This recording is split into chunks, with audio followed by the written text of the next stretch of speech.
Olá, meus queridos, a graça e a paz do nosso Senhor Jesus Cristo. Vamos dar sequência à nossa série de estudos bíblicos nos livros proféticos. Hoje nós vamos estudar os capítulos 8 e 9 do livro de Amós. Vamos ver o que diz a palavra do Senhor. Capítulo 8, versículo 1. O Senhor, o soberano, me mostrou um cesto de frutas maduras. O que você está vendo, Amós? Ele perguntou.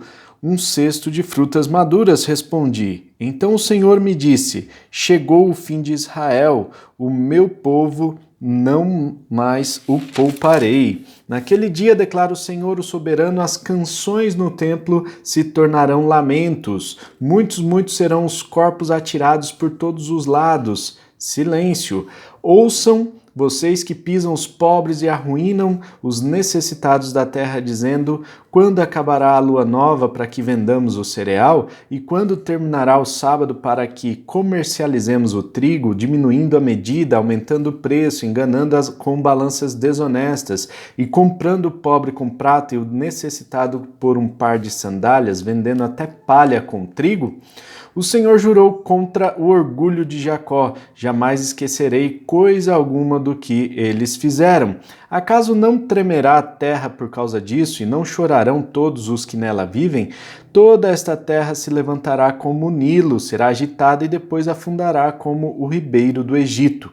Naquele dia, declara o Senhor, o soberano, farei o sol se pôr ao meio-dia, e em plena luz do dia escurecerei a terra, transformarei as suas festas em velório, e todos os seus cânticos em lamentação. Farei que todos vocês vistam roupas de luto e rapem a cabeça. Farei daquele dia um dia de luto por um filho único, o fim dele como um dia de amargura. Estão chegando os dias, declara o Senhor, o soberano, em que enviarei fome a toda esta terra, não fome de comida nem sede de água, mas fome e sede de ouvir as palavras do Senhor. Os homens vaguearão de um mar a outro, do norte ao oriente, buscando a palavra do Senhor, mas não a encontrarão. Naquele dia as jovens belas e os rapazes fortes desmaiarão de sede, aqueles que juram pela vergonha de Samaria e os que dizem: juro pelo nome do seu Deus, ó Dan, ou juro pelo nome do Deus de Berseba, cairão para nunca mais se levantar. Capítulo 9. Vi o Senhor junto ao altar e ele me disse: bata no topo das colunas para que tremam os umbrais, faça que elas caiam sobre todos os presentes, e os que sobrarem matarei a espada. Ninguém fugirá, ninguém escapará, ainda que escavem até as profundezas, dali a minha mão irá tirá-los. Se subirem até os céus, de lá os farei descer, mesmo que se escondam no topo do Carmelo, lá os caçarei e os prenderei. Ainda que se escondam de mim no fundo do mar, ali ordenarei à serpente que os morda. Mesmo que sejam levados ao exílio por seus inimigos, ali ordenarei que a espada os mate. Vou vigiá-los para lhes fazer mal e não o bem. Quanto ao Senhor, o Senhor dos exércitos, ele toca na terra e ela se derrete, e todos os que nela vivem pranteiam. Ele ergue toda a terra como o Nilo e depois a afunda como o ribeiro do Egito. Ele constrói suas câmaras altas e firma a abóbada sobre a terra. Ele reúne as águas do mar e as espalha sobre a superfície da terra. Senhor é o seu nome. Vocês, israelitas, não são para mim melhores do que os etíopes, declara o Senhor. Eu tirei Israel do Egito, os filisteus de Caftor e os arameus de Quir. Sem dúvida, os olhos do Senhor, o soberano, se voltam para este reino pecaminoso. Eu varrerei da superfície da terra, mas não destruirei totalmente a descendência de Jacó, declara o Senhor, pois darei a ordem e sacudirei a nação de Israel entre todas as nações, tal como o trigo é abanado numa peneira e nem um grão cai na terra. Todos os pecadores que há no meio do meu povo morrerão à espada. Todos os que dizem: a desgraça não nos atingirá nem nos encontrará. Naquele dia levantarei a tenda caída de Davi, consertarei o que estiver quebrado e restaurarei as suas ruínas. Eu a reerguerei para que seja como era no passado, para que o meu povo conquiste o remanescente de Edom e todas as nações que me pertencem, declara o Senhor, que realizará essas coisas. Dias virão, declara o Senhor, em que a ceifa continuará até o tempo de arar, e o pisar das uvas até o tempo de semear. Vinho novo gotejará dos montes e fluirá de todas as colinas. Trarei de volta a Israel, o meu povo exilado. Eles reconstruirão as cidades em ruínas e nelas viverão. Plantarão vinhas e beberão do seu vinho, cultivarão pomares e comerão do seu fruto. Plantarei Israel em sua própria terra para nunca mais ser desarraigado da terra que lhe dei, diz o Senhor, o seu Deus. Meus queridos, nós vemos aqui um encerramento deste livro de Amós, nos capítulos 8 e 9, e nesta última fase, nesse último discurso de Amós, do profeta Amós, nós vemos lá no início do capítulo 7 até o final do capítulo 9, nós temos aqui 5 visões, né? Então nós falamos no devocional anterior dos gafanhotos, nós falamos do fogo, falamos do prumo, essas 3 visões que nortearam o capítulo 7 do livro de Amós. Agora, no capítulo 8, nós vemos a continuação dessas visões da parte de Deus em relação a Amós, né, para que Amós percebesse que o fim está próximo. Então, a quarta visão é a visão do cesto cheio né, cheio de frutos ali. E eram frutos maduros, ou seja, as frutas foram colhidas e o cesto estava cheio da iniquidade, cheio do pecado daquele povo. Chegou a hora, o fim está próximo.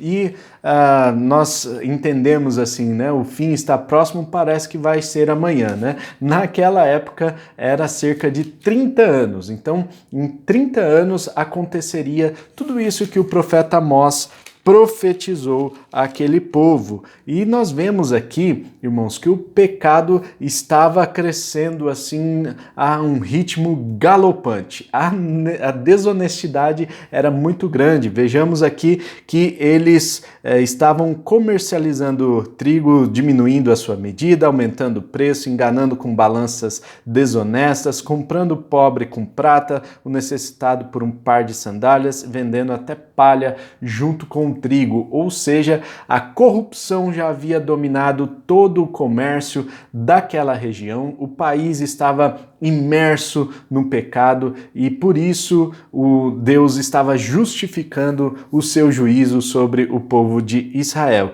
Por isso eles seriam então conquistados, mortos a fio da espada e também seriam exilados aqueles que conseguissem se manter vivos. Nós vemos aqui no versículo 9 que haverá um eclipse no dia da invasão, no dia que acontecesse então toda a invasão assíria lá em Israel, lá na cidade de Samaria, haveria então um eclipse no dia desse ataque e todos perceberiam que era um sinal de Deus, que tudo aquilo que foi profetizado anteriormente estaria acontecendo.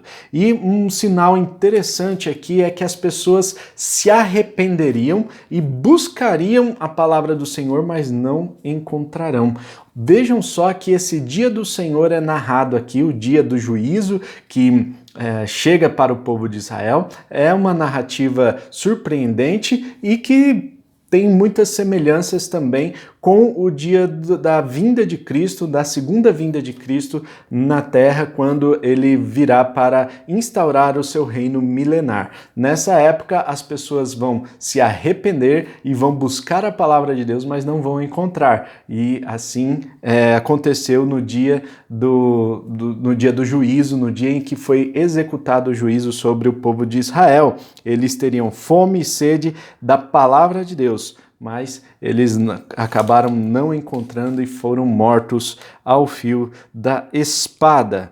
E no capítulo 9 nós vemos que Israel seria totalmente destruído, o país seria varrido por todos os seus inimigos, né, as nações vizinhas, mesmo que alguém se escondesse, eles seriam achados, ou seja, aqui nós vemos onipresença de Deus, né, a onisciência de Deus sendo manifesta, não tem aonde se esconder da presença de Deus, Deus achará essa pessoa, ainda que ela se esconda no alto do monte ou no fundo do mar, como diz aqui no versículo 3 do capítulo 9. Ali o Senhor vai achar e vai entregar na mão dos inimigos. Depois nós vemos também que Deus, o nosso Deus, é um Deus de todas as nações, não é um Deus apenas da nação de Israel. Isso é interessante a gente pensar, porque os judeus estavam crendo que o Deus pertencia somente a Israel, era o Deus de Israel, era o Deus que escolheu a nação de Israel para ser a nação, o povo escolhido, né? Aquela nação especial. Então eles começaram a se achar numa espécie de orgulho espiritual, e isso fez com que eles se corrompesse. Deus diz claramente aqui para os israelitas no versículo 7, vocês israelitas não são para mim melhores do que os etíopes, declara o Senhor. Ou seja, um povo distante, naquela época seria os confins da terra, né? o fim do mundo conhecido daquela época, uma nação super distante, a nação da Etiópia, eles são semelhantes aos etíopes, que era considerado pelos judeus um povo pagão. E vejam só, Deus dizendo para eles assim, olha, vocês não são melhores do que eles não, vocês podem se achar aí, mas na verdade vocês não são nada melhores do que eles. Todos são iguais perante Deus e todos têm a oportunidade de se achegar a Deus, todos podem buscar ao Senhor e receber a salvação para as suas almas. No final, a partir do versículo 11 até o versículo 15 do capítulo 9, nós vemos uma promessa de restauração. E isso é muito interessante de observar, principalmente no Antigo Testamento. Deus é um Deus justo, Deus é um Deus irado, que manifesta a sua ira contra o povo, mandando matar e até ser conquistado por outras nações ali, mas é um Deus também que promete restauração. Ao mesmo tempo que ele permite que o julgamento aconteça ali com aqueles povos, né, principalmente com Israel aqui no nosso caso, ele promete uma restauração desse povo. Um dia esse povo será reunido novamente e a tenda caída de Davi, ou seja, o reino davídico, né, o reino de Davi, que foi interrompido aqui com os reinados pagãos de Israel, né? Os reis que não se dedicaram ao Senhor, não eram da dinastia de Davi, né? Então esses reis acabaram com todo o Israel e acabaram também com a linhagem real, né? Essa linhagem real seria restaurada no futuro. Então, quando Deus enviar o seu Filho novamente para a terra, né, na segunda vinda, então todo o reino davídico será restaurado. Jesus Cristo vai vir para restaurar esse reino, instaurar o seu reino milenar aqui na terra, e nós vamos ver essa promessa sendo cumprida. E nós vemos aqui que Deus dá esperança para todo o povo. Ainda que eles passem por grandes tribulações, ainda que eles passem por um juízo tremendo, eles têm esperança de que um dia tudo isso será restaurado. E assim nós encerramos esta mensagem